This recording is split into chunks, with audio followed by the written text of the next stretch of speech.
मुंबईत येणाऱ्या पर्यटकांसाठी आता एक खुशखबर। तारापूरवाला मत्स्यालय आजपासून मुंबईकरांसाठी खुलं झालंय।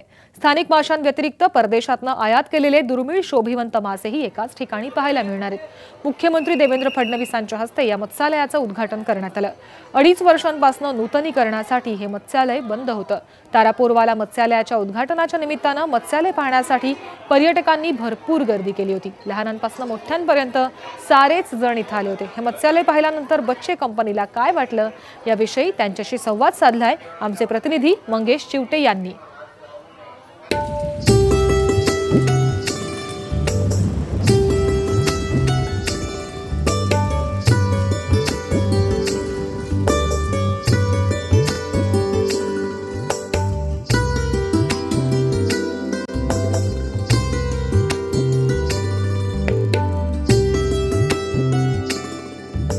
दक्षिण मुंबईतील मरीन ड्राईव्ह परिसरात दिमाखात पुन्हा एकदा नव्यानं तारापूरवाला मत्स्यालय सुरू झालेलं आहे आणि छोट्यांपासून आबालवृद्धांपर्यंत खूप मोठ्या प्रमाणामध्ये गर्दी मत्स्यालयामध्ये पाहायला मिळते। विदेशी पर्यटक सुद्धा या ठिकाणी मोठ्या प्रमाणामध्ये आलेले आपल्याला पाहायला मिळत आहेत। मुंबईमध्ये आलेला प्रत्येक विदेशी पर्यटक तारापूरवाला मत्स्यालयाला भेट द्यायचा यापूर्वी सुद्धा मात्र गेल्या 2 वर्षांपासून नूतनीकरणासाठी तारापूर मत्स्यालय बंद होतं। आज मुख्यमंत्री फडणवीस यांच्या उपस्थितीमध्ये याचं उद्घाटन झालेलं आहे। बच्चे कंपनी सुद्धा मोठ्या प्रमाणात आलेली आहे तारापूरवाला मत्स्यालय पाहिला। त्यांच्याशी आपण बोलूयात।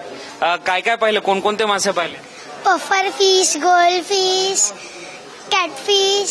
अच्छा, यापूर्वी आला होता कधी बघायला मत्स्यालय? नाही, पहिल्यांदाच बघितले मासे? तू कोणकोणते मासे पाहिलेस?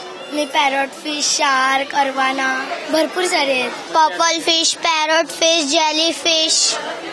कैसा फील हुआ? आनंद हुआ? हाँ। काय वाटतंय, आज मजा आली बघायला? हो। वेगवेगळ्या पद्धतीचे मासे आहेत या ठिकाणी आणि लहानांपासून मोठ्यांपर्यंत प्रत्येक जणाला आनंद मिळतोय पाहून। पण गेल्या 2 वर्षापासून बंद होत आहे, काय सांग? हॅलो, हे चांगल्या प्रकारचं आधुनिक मत्स्यालय म्हणून बनवण्यासाठी घेतलं सरकारने आणि त्या पद्धतीने बनवलेलं आहे।